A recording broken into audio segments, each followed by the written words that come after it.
Gracious Father, we thank you, Lord, for bringing us here today, and we thank you, Lord, because you're just reminding us, Father, that there's more to come. There's something so amazing, something so awesome that is still coming, that, Father, everything that we experience here is just so small comparing to what is coming. Nonetheless, Lord, these small experiences prepare us for one day to be able to spend eternity with you. So, Father, we want to thank you even for the challenges, because we know that during those challenges you're still with us, because we know that during those challenges you are helping us grow and prepare ourselves so that one day we can spend eternity with you. I pray, Lord, that you may be with us now in the next few minutes. Guide us throughout this study. Pray, Father, that you may put the right thoughts in my mind, the right words in my mouth. Pray that you may open our hearts and help us understand and accept the message you have for us. Also, I want to lift up those that are watching from home, from hospitals, from hotel rooms, or whatever they might be. Pray, Father, that you may be with them, that you may bless them, and that soon we may actually be able to all worship together. So be with us, Lord, and lead us for the next several minutes. In Jesus' name we pray. Amen.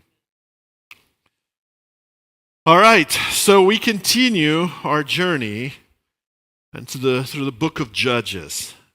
And it's been a fun and exciting journey, and it's been interesting to realize how messed up they were, to be honest with you.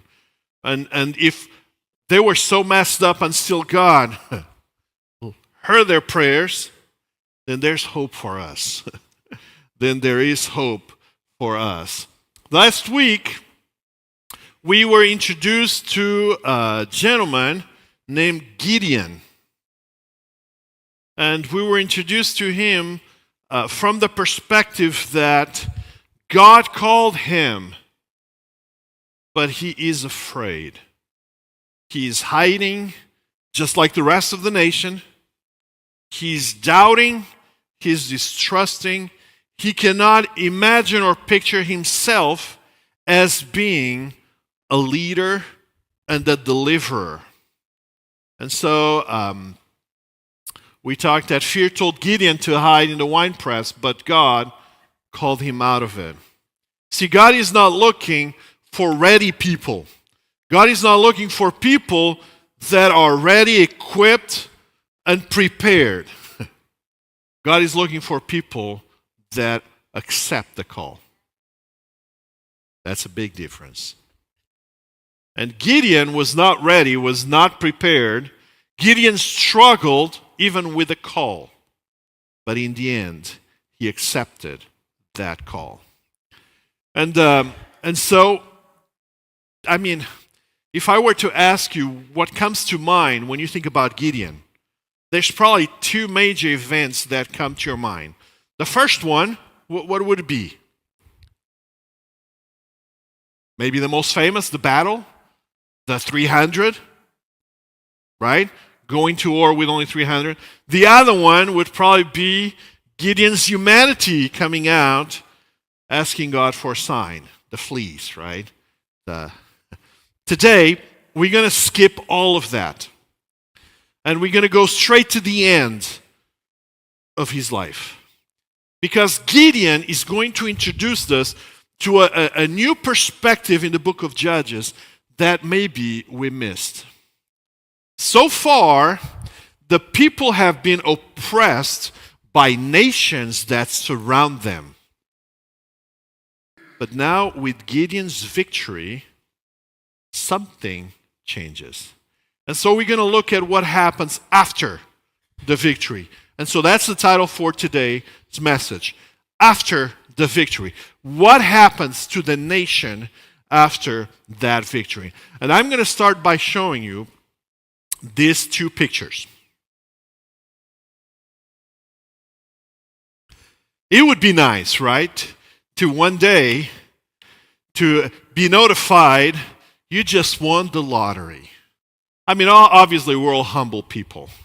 And obviously, we also like to live with our meager income and our social security income. And we have no dreams of one day to be able to afford going on vacation. None of that, right? But sometimes, I'm going to be honest with you, sometimes I'm driving in the car and I'm thinking, well, if I were to win the lottery, what would I do with that money? And obviously, in my human sinful imagination, I would win a big prize, okay? What would I do with that? Well, of course, the first thing was, you know what? I would get some of that money and I would go to the conference and I would say, here, pay all the church's debt so they can focus on ministry.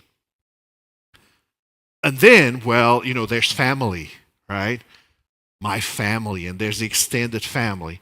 And so sometimes I was driving and thinking about this, and the thoughts would just come. What would I do with that? And the more thoughts would come, the higher the amount would have to be, because it would just be going here and there. And I found that as I was looking at this, some interesting statistics caught my attention, or interesting curiosities. If you're hoping to win the lottery, you have one chance within 292 million possibilities. That is, well, let me put it this way, the odds are not on your side. So the odds that you'll win the lottery is really not on your side. Interesting, though, is that every year there's over $2 billion in prizes that are not claimed. So somebody wins the lottery, but maybe they lost their ticket, and so they cannot claim the money. So nationwide, there's over $2 billion of yearly unclaimed winnings that nobody receives. Now, the highest lottery winner ever in the United States was $2.04 billion. Oh, that would pay a lot of churches' debts, right? A lot of construction would plant a lot of churches, would go a long way to do that. But here's the most somber statistic that I found, and this is the more interesting one. About 70% of all lottery winners end up entirely broke. And this happens within 5 years after winning the lottery. And their situation actually is reported that they are even worse than they were before they win the lottery. And part of the reason is because once you get that amount of money, one of the first things that you do is quit your job. I don't need to work anymore. I have money. Then you start buying things, expensive things. And then suddenly, your group of friends on Facebook and on social media just explodes. If before you only had 100 friends, suddenly you're in the thousands because people find out that you won the lottery and they want to be your friends. And so you start helping. You have good heart. You start helping. Until finally, within 5 years, statistics are saying that the entire money is gone. You're now having to sell the things you bought. The house where you used to live is no longer available. You no longer have that house. You have to sell your mansion. You have to sell your nice cars. You don't even have a job anymore. And the emotional, the psychological adjustment to not have that money is really big. And so people struggle, so they find themselves in an even worse situation they were before. And you see, the problem sometimes is not how to get to a place. It's not how to win the battle. The problem is what happens after that. Because the victory sometimes just opens the door. Or if you want to say in a very interesting English way, it opens a can of worms. And so with victory sometimes comes challenges.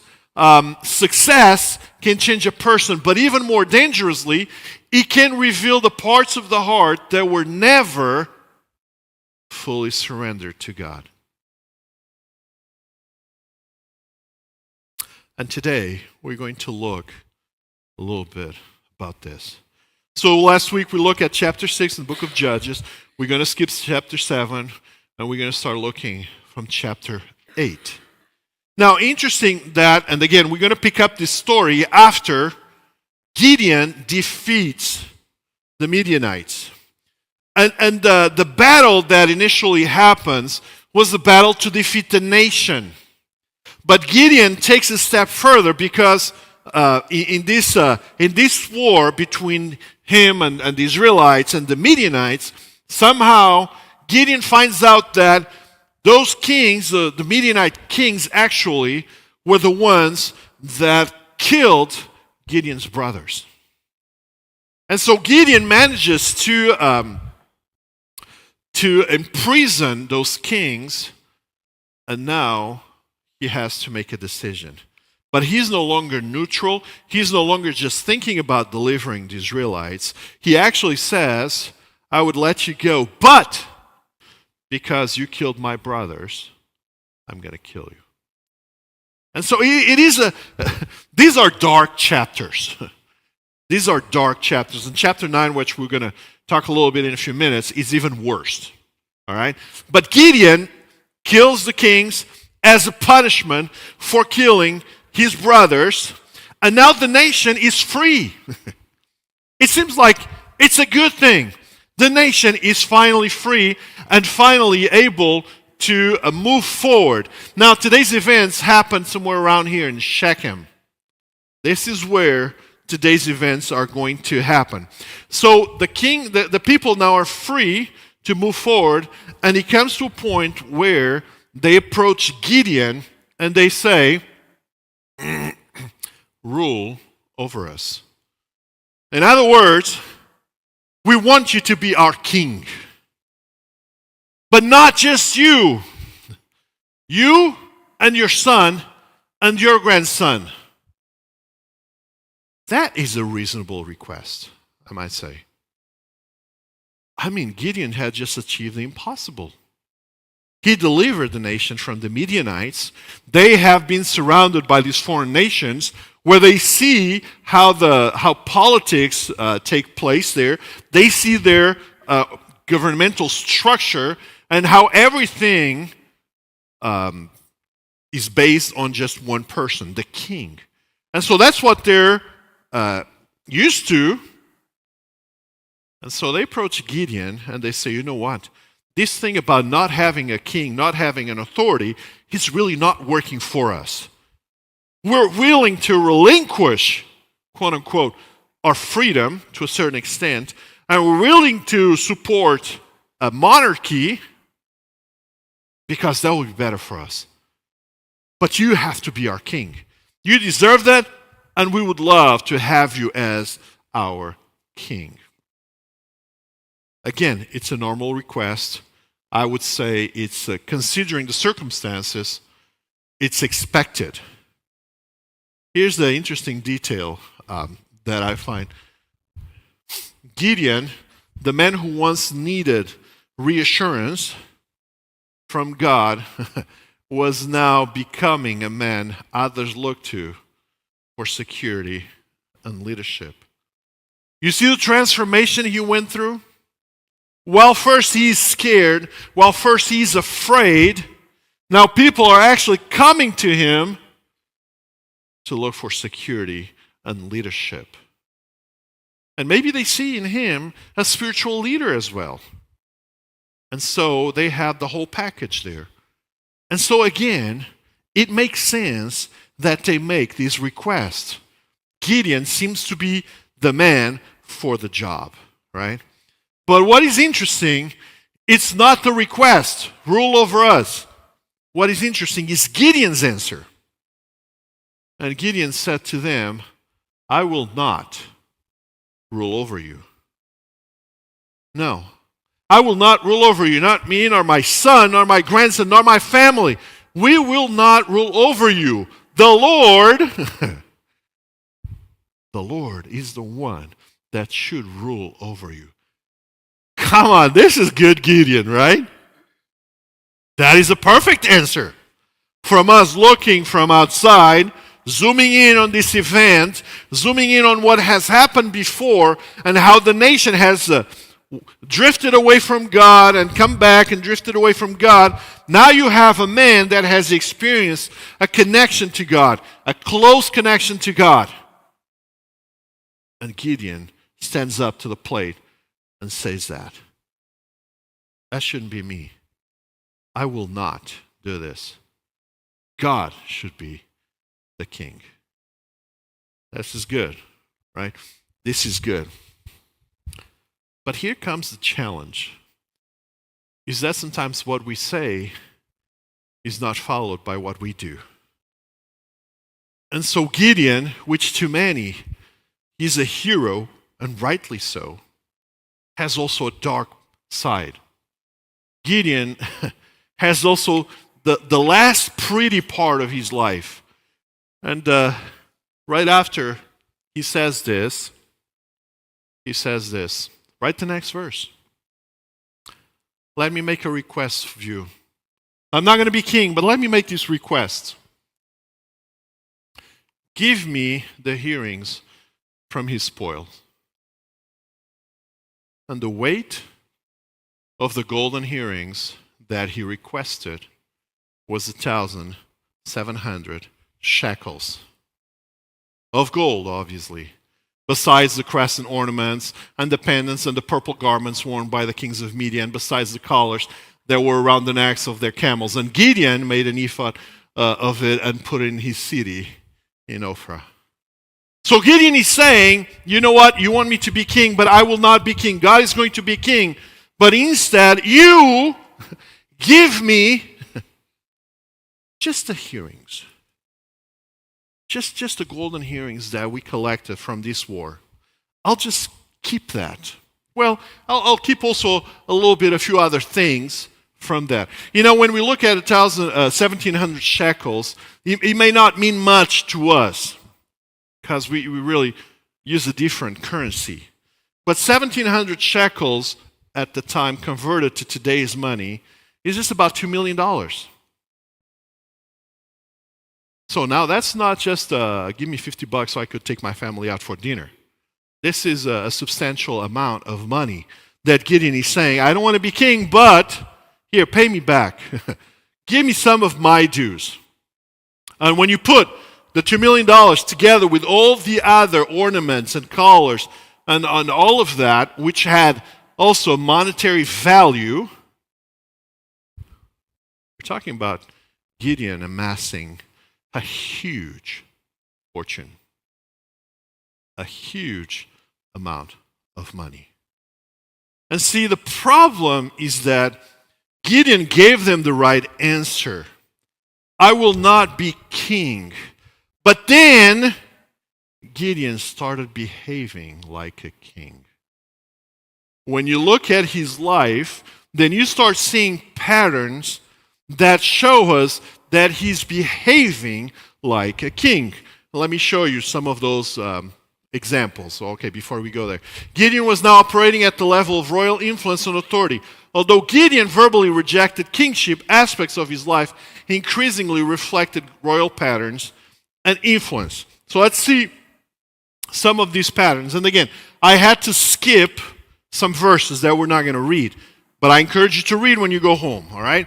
Some royal clues or some clues that show us that now Gideon is living as a king, even though he does not necessarily wants a title. Obviously, the first clue is that people offered him a dynasty. It's not like, you be our king. No. You and your son and your grandson, and it just continues, will be our king. That's a dynasty happening right there. And so Gideon is being offered that. This is kingship wording. This is kingship communication. The people offered him a dynasty, and he turned it down, but the thought stays there, right? Another clue is the royal wealth, as we just talked about. He amassed, he collected a huge amount of money. Again, that would be a lot. Plus, Usually the kings were the ones keeping the spoils of the wars. Now, it wouldn't necessarily go to the common soldiers. It was for the kings. So when Gideon is saying, give me this, he's placing himself in a position of authority above every other person, showing himself as deserving of this, showing himself as a king. Another, Gideon had many wives, and as you read in chapter 8, he talks about Gideon having many wives. I don't know why they do that. But Gideon had many wives. Now, we know of another king that also was famous for having many wives, right? But here's the interesting detail. Having more wives, having many wives, was also a cultural element because it also shows how much money you had. You see, in parts of the world, and a few years ago, I was talking to a friend of mine about the dowry system. And he was sharing with me, we're pastors in Canada, and he was sharing with me that before he married his wife, he had to give the dowry to her parents. He had to pay dowry. And he comes from Africa. And so, to me, that's a strange concept. I mean, you go and talk to the lady, maybe you get on your knees, you buy what might look like an expensive ring, or if you can afford one, you buy an expensive ring and you say, hey, do you want to marry me? Yes, I want to marry you. Okay, then let's prepare the wedding. Let's prepare this event. But in places in the world, you have to connect with the family, and you need the family's blessing. You pay the dowry. Now, in the Bible, it does not necessarily give us the concept of a dowry, but it gives us more the direct payment. You got to pay to be able to marry my daughter. I know it's very similar, but it is just a little bit different. So, for example, Jacob, remember him? When he wanted to marry his loved wife, he had to work for several years, right? And then when he was cheated and got married to the sister, he had to work for another 7 years. That's a payment. That's kind of how it works. And not everybody could afford that type of payment. So when you have several wives, that communicates to the community, that communicates to the country that you have money, you have influence, you have power, you have social status.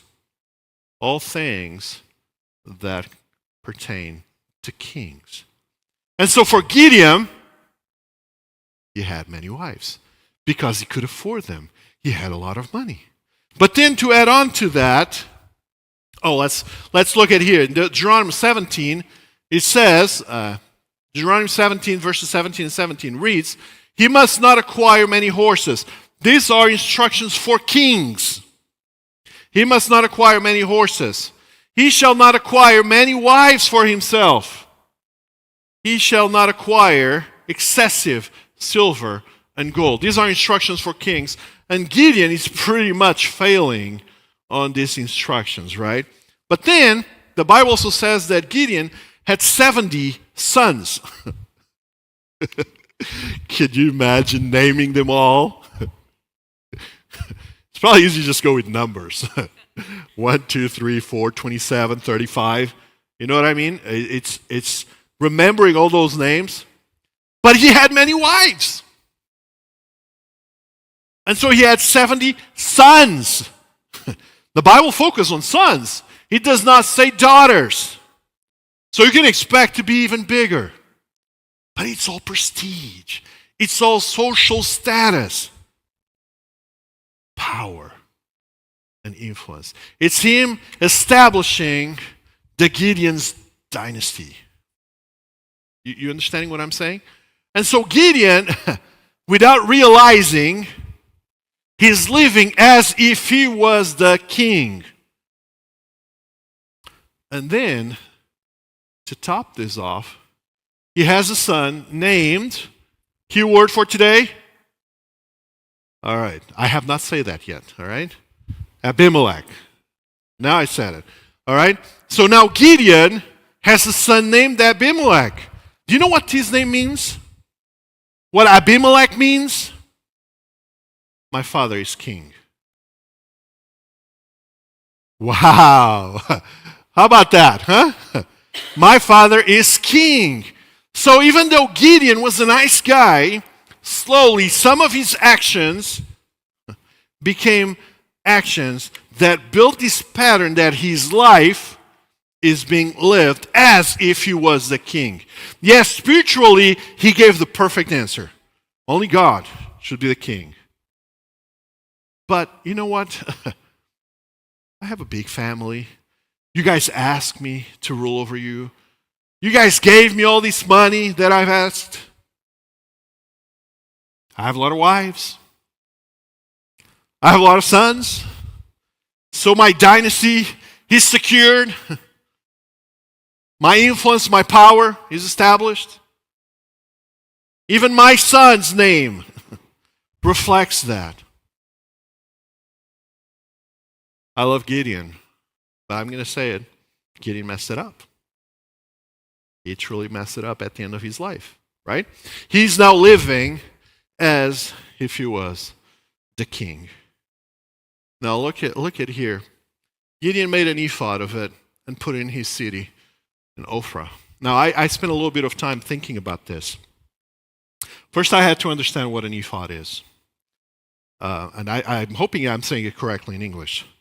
But an ephod was some sort of a garment that the high priest would wear.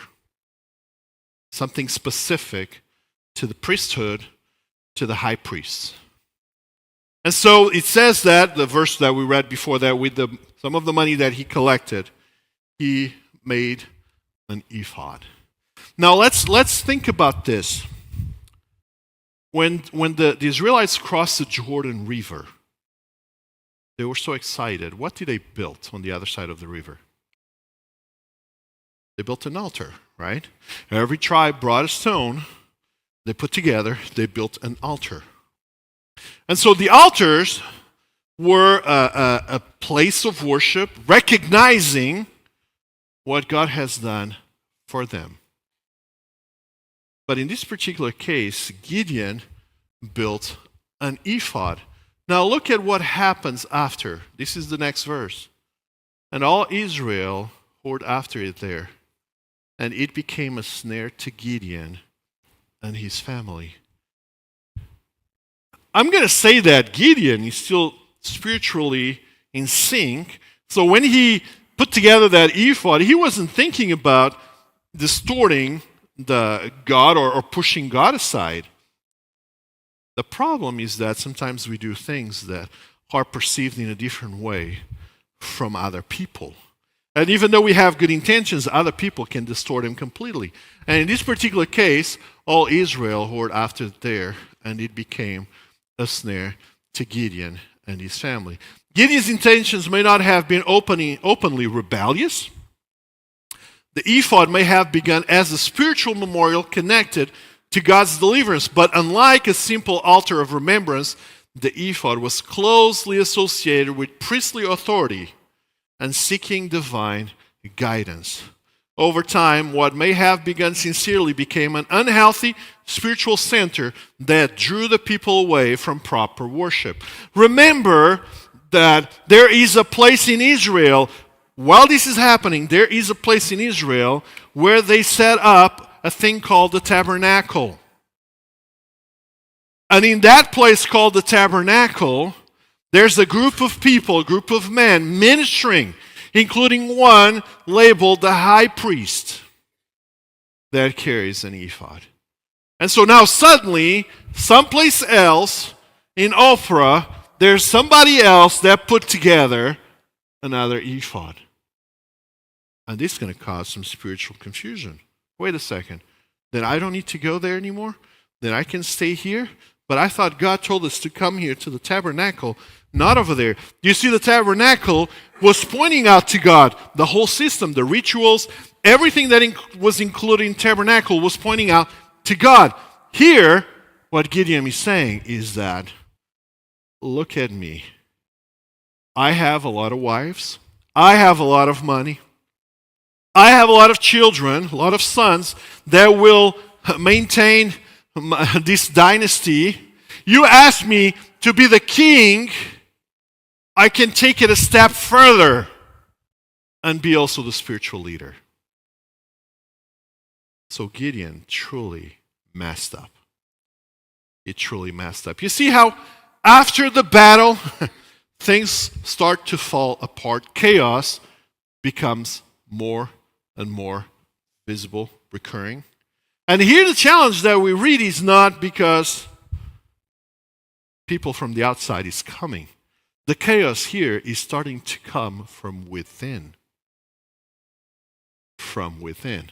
Now the text, and we're going to look at this in more depth.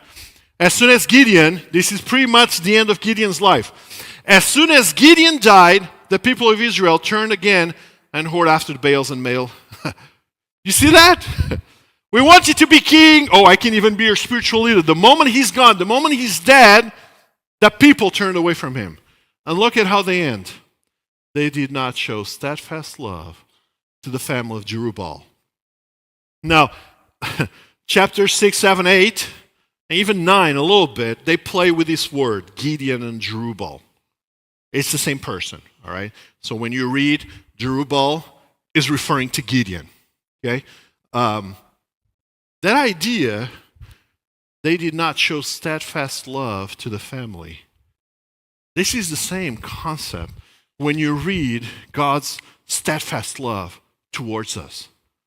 It's that covenantal love that God has established and extended to us. So when it says here, they did not show steadfast love, they're saying they did not engage or they broke the covenant they made or they were about to make with Gideon's family. You know, it takes a moment for people to turn away and to walk away from us. So now society is crumbling. The influence that Gideon had over the population is starting to diminish. Gideon is dead, but he has 70 sons. And so now things become even worse than they were before. And so this is where now we're going to turn our focus and we're going to start talking about Abimelech. Because Abimelech is one of Gideon's sons. And what he does is very interesting. He goes to Shechem, that place that I mentioned to you on the map, and he talks to the leaders there and he says, you know what? My father is dead. Society is losing its focus, it's crumbling, it's falling apart. But I tell you what, make me your king. If you make me king, I'll pull it all together and we'll have peace and everything is fine. And somehow he managed to convince the leaders from that community, and maybe their influence over the country was greater, that somehow they decided to crown him king. And his first action, as we read in verses 5, chapter 9, was he went to his father's house at Ophrah and killed his brothers. You know, remember the 70 sons? Chaos coming from within. He killed his 70 sons. 70 men. Obviously, if they're going to run for presidency, you don't want to have competition. I mean, yes, their reputation was fading away, but the reality is that Gideon's family, they were still quite wealthy. Their social status was still respected. And so we got to do something. And I cannot have my brothers then oppose my interests and my plans. So let me go and kill them. Abimelech, he's the first major leader in Judges who is not presented as someone raised up by God. He wants to be a leader, he wants to be king, he wants to be a judge, but he was not called by God to do that. That matters because not everyone who seeks leadership has been called to lead. So many times I heard people, and this happens around nominating committee time. Pastor, I don't mind if you guys call me to be an elder, and I look at that person, I'm like, okay, I'm not sure if that's a good idea, but let's see what God does. And because that's the reason why the Seventh-day Adventist Church, we are so careful when we were nominating committee, we have so many rules to go by, because we really want to protect the church, making sure that the leaders are all called by God, and not just because we have money, we have a lot of wives, we have a lot of children, we have influence, power, and social status. So we follow rules like he has to be baptized, he has to be a member of the voted member of the Seventh-day Adventist Church, our local church, and he has to have proper moral lifestyle, and so on and so forth, because that protects the church. With Abimelech, he was not called by God. And so chaos really implodes from there, and the whole nation now is in trouble, because this is just the first 70 that died. A lot more are coming after that. Abimelech wanted authority without surrender. He wanted power without having character. He wanted influence without dependence on God.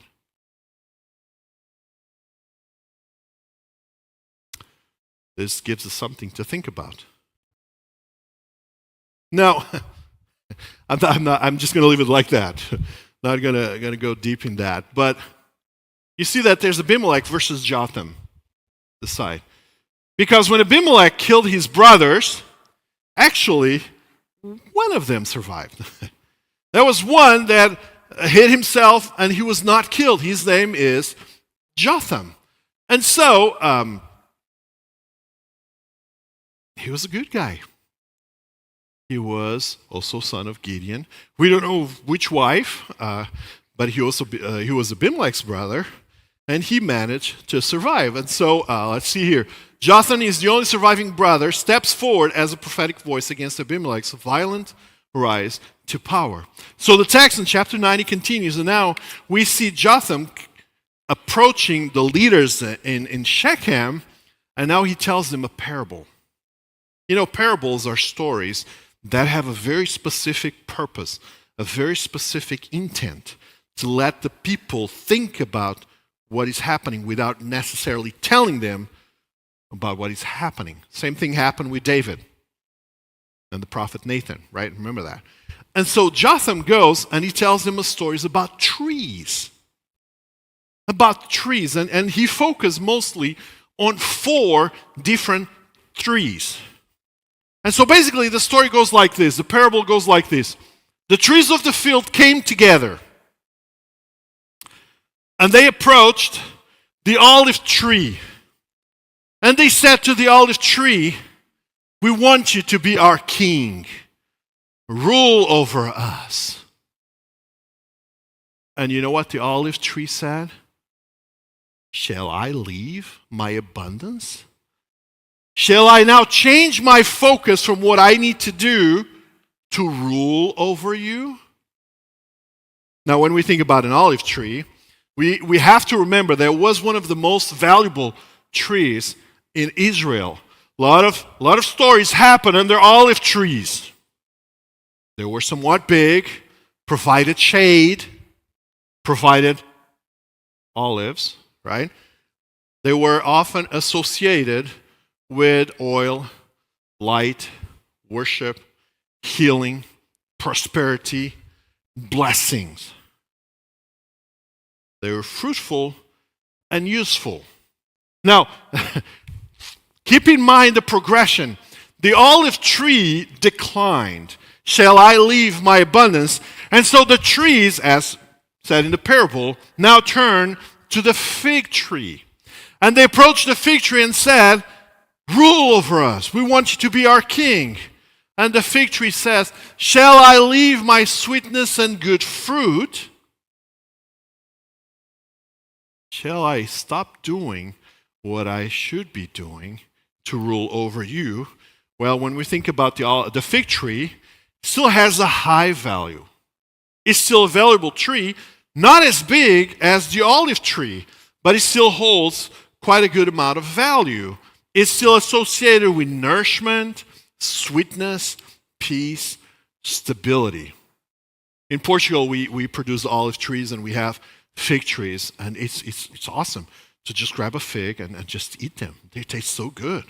So the sweetness is there. It's just good to go. And when I go there, my uncles, they have a little property with a fig tree, and they just bring to the table their figs, and we definitely enjoy them.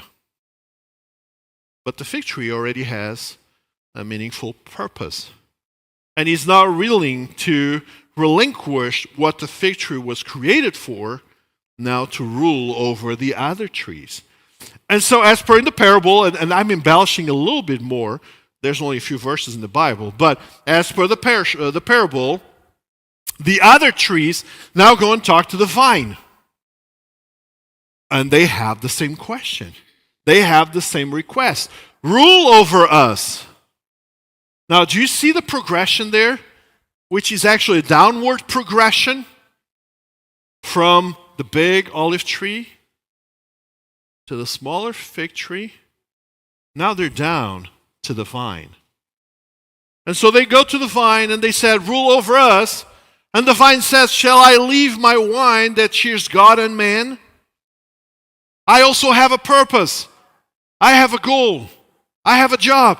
Shall I stop doing that just to rule over you? He was smaller. He was more dependent, often associated, the vine, with wine, joy, and celebration. But he was still productive, still valuable, but different. Now frustrated because the other trees have rejected, all the trees in the field go to try one more time. And they go to the bramble. Now this was a new word for me. I had to look and try to understand what the bramble is. And so they go to the bramble and they said, rule over us. Be our king. And here's the answer. Come, take refuge in my shade. In other words, come. Of course I will rule over you. Of course I will accept. I mean, if you're serious about this, I will accept to be your king. Just come and sit and take refuge under my shade. But the bramble barely produces any shade. It's barely good for nothing. Right? And so, here's the irony. Produces little value, offers poor shelter, spreads quickly, burns easily, and easily becomes destructive fire. And so Jotham is now showing this parable to the people and saying, if your hearts were in the right place when you put my brother as king, then so be it. I don't want to interfere. But I have a feeling this is what happened, that you picked the lowest of your options.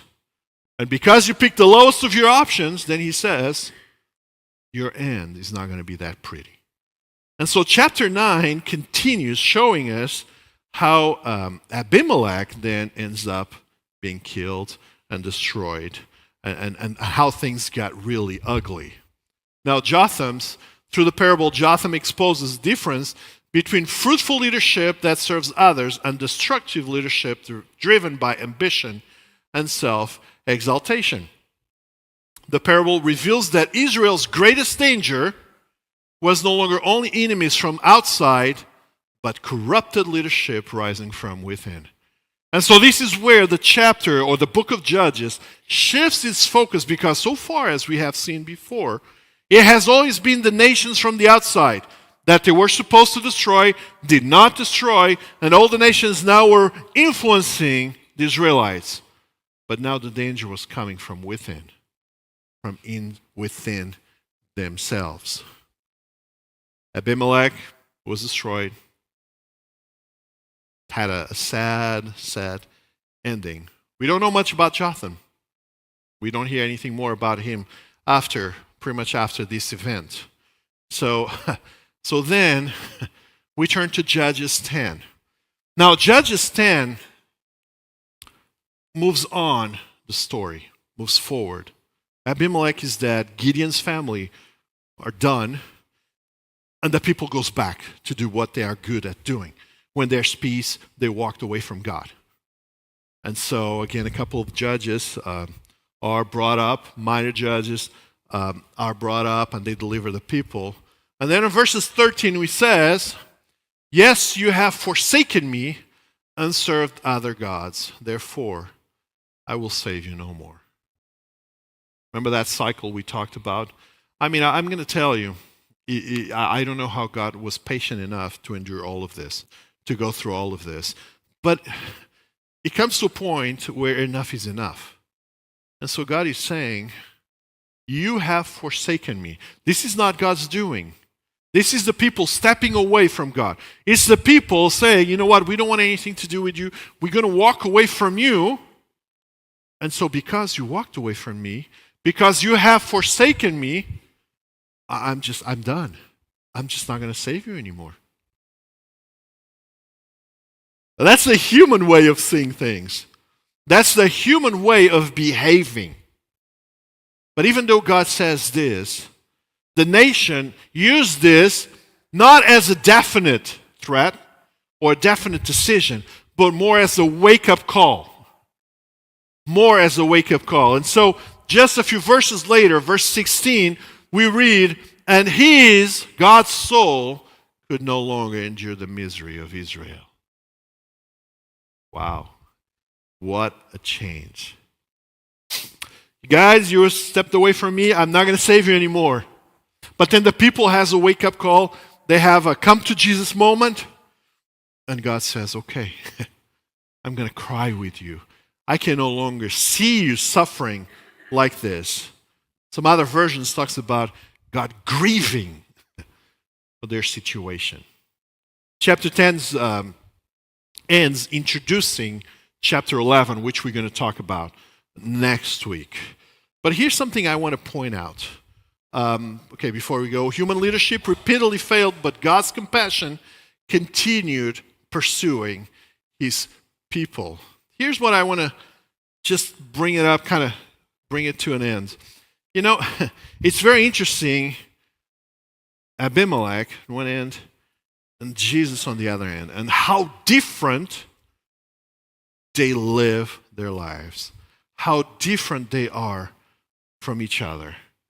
So Abimelech took life to gain a crown. Jesus gave his life because he was the true king. See, Abimelech killed so he could be called king and have the power and have the honor and the prestige to be king. And she's saying, that doesn't matter. That's not what's important here. I'm going to give my life because I am the king. I am the king. Abimelech pursued power through violence. I mean, there's no way to go around that. But Jesus revealed leadership through sacrifice. That's what we call the servant leadership. Leading is not about imposing, it's not about demanding, it's about serving others. And that's what Jesus did. Abimelech destroyed others to exalt himself. On the other hand, Jesus humbled himself to save others. What a contrast. What a difference. Sometimes I wonder, do I behave more like Abimelech, or do I behave more like Jesus? Where am I in this particular situation? On which side do I turn to? Abimelech or Jesus? Last slide. After victory, when leadership is disconnected from God, chaos grows from within. But when Christ reigns, restoration begins. He's not the end. His heart grieves for seeing us in such a misery. The tragedy of Judges is that people kept searching for leaders without fully surrendering to God. But the hope of the gospel is that the true king has already came. They were looking and looking and hoping to have a king. We don't have to look. We don't have to search anymore because Jesus is already here. Beloved, go home and study this 3 chapters, 6, 7, 8, 9, 4 chapters. Study them, read them. You have amazing lessons there, amazing stories. I mean, defeating the Midianites is impressive. The testing of God and how God allows that to happen. You want to test me? Okay, let's go. Let's play this game. It's amazing. Many lessons we can draw from there. See where you are in your spiritual journey. Is God calling you to be a leader like Gideon? Is God calling you to be a leader like Abimelech wanted to be a leader? See where you are on your spiritual walk, on your spiritual journey. And don't give up. Don't give up thinking that, well, God doesn't care for me, because his heart grieves with our misery. His heart grieves when we go through our challenges. He's just waiting for us to open our eyes, stretch our hand, and hold on to his hand. So never, ever let go of that hand.